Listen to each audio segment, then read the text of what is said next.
So, if you ever want to know how to make your own pizza, well, I'm about to show you today. So, there's a couple ways you can do this. You can go to the store and pick up like a packet. It comes in a box. Again, it's in a packet. Jiffy makes it. Betty Crocker. All of them. You can pick up a little thing like that. Follow the instructions on the back, and it's so easy. You make your own pizza. But if you want to make at least make your own crust from scratch, then that's what I'm going to show you how to do today. So, and I got this recipe off of cooks.com. So this isn't my own personal recipe. I got this off of cooks.com. So you can go on there and look, and they have all different types of recipes. But I'm going to show you the one I use. So here's how we do it. You want to take some yeast, dissolve it in a cup of warm water, which I have right now. I've already done that. So, and then what you want to do after that is once it dissolves, you want to add a cup and a half of flour. So you just want to, put a cup and a half of flour in the bowl. Let's show this here so that you can see what I'm doing. And then put some in there. And put some in there. And you want to, stir it and mix it up. Do some strokes until there are no lumps. And then once you do that, here,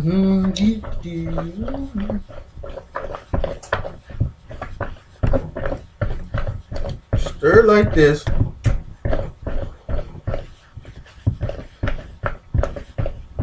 So then what you come up with is your dough. Now, what you want to do after that is you want to take it, put some more flour, get like a board. You got a roller, you can roll it. You don't, you can use your hands, your fists, and you want to knead the dough for about 5 minutes. So, I'm not going to show you how to knead the dough for 5 minutes. I think you can know how to do that. So, I've already done that. So, I'm going to take that from over here, show you here, and this is what it kind of looks like. Kind of looks like this. It's a little sticky. So maybe what you want to do is you want to just get a little flour, sprinkle it over your dough so that it won't be as sticky. It won't stick to your hands. It won't stick to the pizza pan. It won't stick to the bowl that it's in. So now you've kneaded your dough for 5 minutes, and now you have your dough, and you have your dough ready to put on the pizza pan. Now, what you want to do is you want to take your pizza pan. You want to take some Pam or some generic cooking spray, whatever. And you want to spray the pizza pan all over.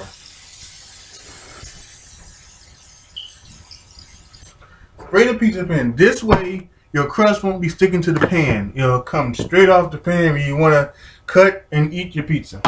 So, we've got that sprayed. Let me put this down here because like this. Yeah, there you go. So once you got that sprayed, now you take your dough and you press it onto the pan like so.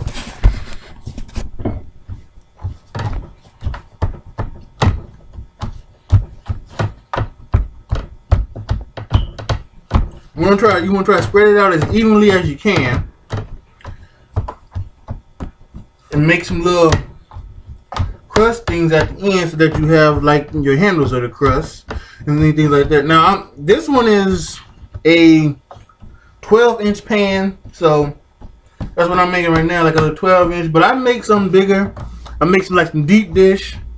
What I also do is I'll make as much dough as I can, and I'll when I go to the store, I'll get some string cheese, and I'll put the string cheese on the crust, and I'll wrap the crust over the string cheese, and I'll end up making cheese stuffed crust pizza. Like DiGiorno has, or like the original from what Pizza Hut sells. So I love doing that. The one thing about doing that is you're gonna have to cook your pizza probably a little bit longer, so that to make sure that the cheese is fully melted and fully cooked.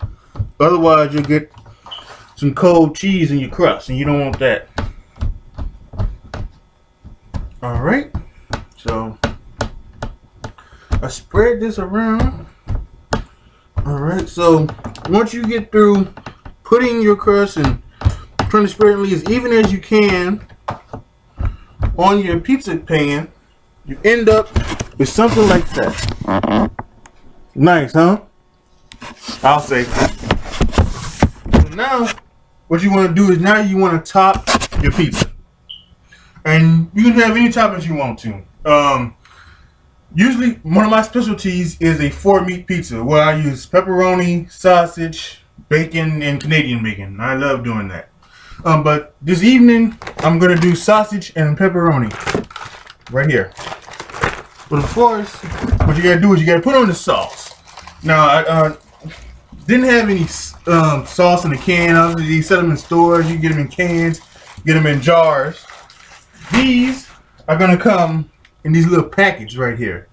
I don't know where these came from. These are actually my uncle's who gave them to me, but still they're the same as pizza sauce, so you can go ahead and you use them. So I think what we do here is, you can just tear it right there, pull this back. You can really get a knife, but you can tear it with my own hand, and then just spread the sauce, put the sauce on there like so. Alright, just put this down so you can see again. Yeah, there you go. So you put the sauce down there. You take a spoon and you smooth the sauce evenly over the crust.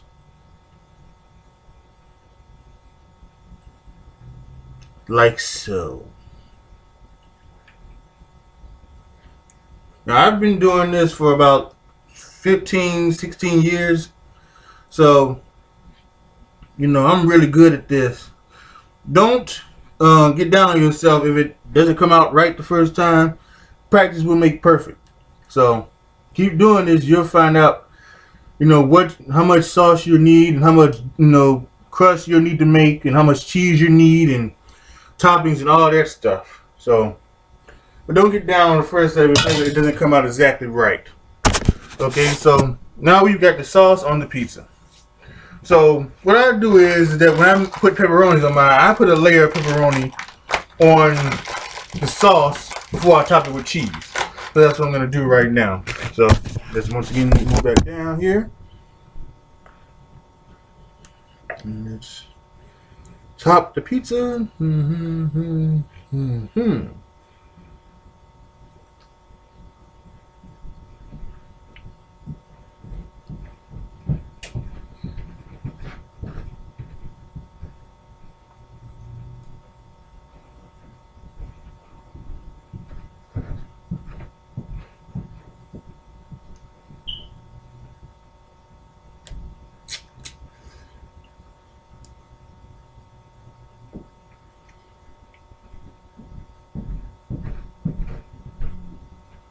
Nice amount of pepperoni here. Let's put a couple more on.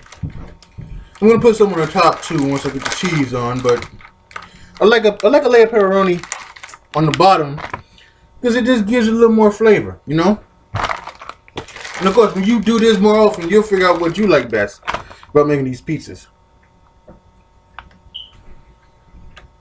All right. So pepperoni's now on the pizza. Now I go for the cheese. Put the cheese as evenly as I can onto the pizza, like so.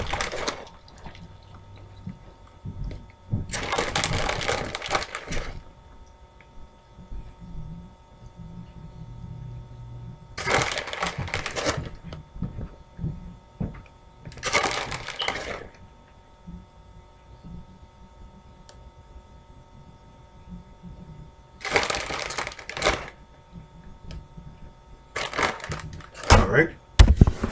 So now I put cheese on it. So now I got this sausage. Put some sausage on the pizza. Now, for the longest time, what I would do when I was putting sausage on the pizza is that I would get a thing of ground Italian sausage, fry it up in the fryer, and cut it up, make little small chunks of sausage that way, and put it on the pizza. But about a couple years ago, they started making these little sausage crumblings, and these work pretty good. These are tasty and good, so you can use these, especially on like a little small 12-inch pizza like this. So we'll just move this down again so you can see what I'm doing. Move these sausage and crumblings. Top the pizza.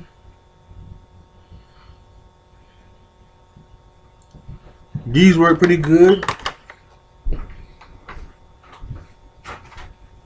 No, I haven't done the cutting up of sausage, frying it up and cutting it up and putting it on the pizza in a long time. I've been using all these sausage crumbling things.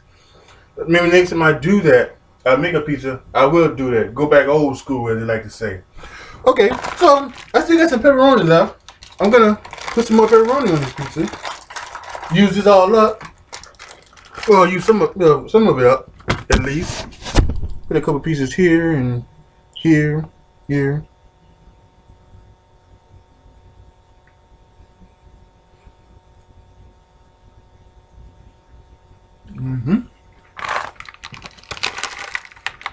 Just ate a piece of pepperoni. I love it. Okay. Now, just gonna put one more little spattering of cheese over this, and voila! That is your sausage and pepperoni pizza, ready to be put in the oven. And now what you want to do is you want to put it in the oven. You should have already preheated your oven to anywhere between 425 and 450. 425 if you're doing a make your own crust like this is probably best. If you get a crust from the store, you know, and you follow the instructions and you make it, 450 is good for that. So we're gonna put pizza in the oven for probably about 15 to 17 minutes. These don't need to cook very long. You want to put them on the bottom rack. You might want to move that bottom rack, if you have 2 racks, up one, and then put it on that one. If you have 3 racks, then you just want to use the middle rack. That's obviously the best one. So we're going to let that sit and cook for about, like I said, 15 to 17 minutes. And when we come back, we're going to see the finished product of the pizza.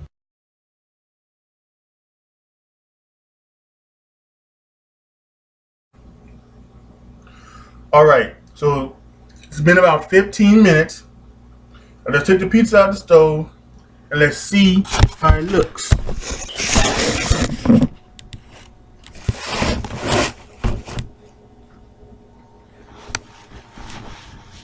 Right? Looks good, doesn't it? Sausage and pepperoni pizza. Look like it came directly from delivery. Looks so good, y'all want to eat it, don't you? I know I am. Alright.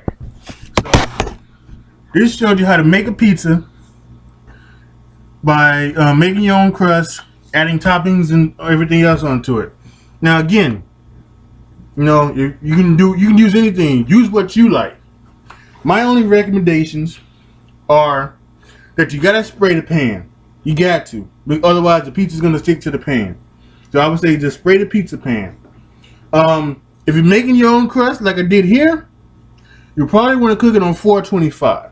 Now if you go to the store and get a pizza thing, a pizza mix, some would say 425. I know earlier I said, you know, it's probably best to cook it on 425, but there are some that say cook it on 450. I still think 425 is best.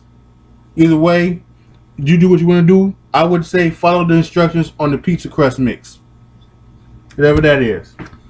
So, once again, this is me signing off, showing you how to make this lovely sausage and pepperoni pizza. Right? Absolutely amazing. Absolutely beautiful. Alright. So, let's sign off. See y'all later.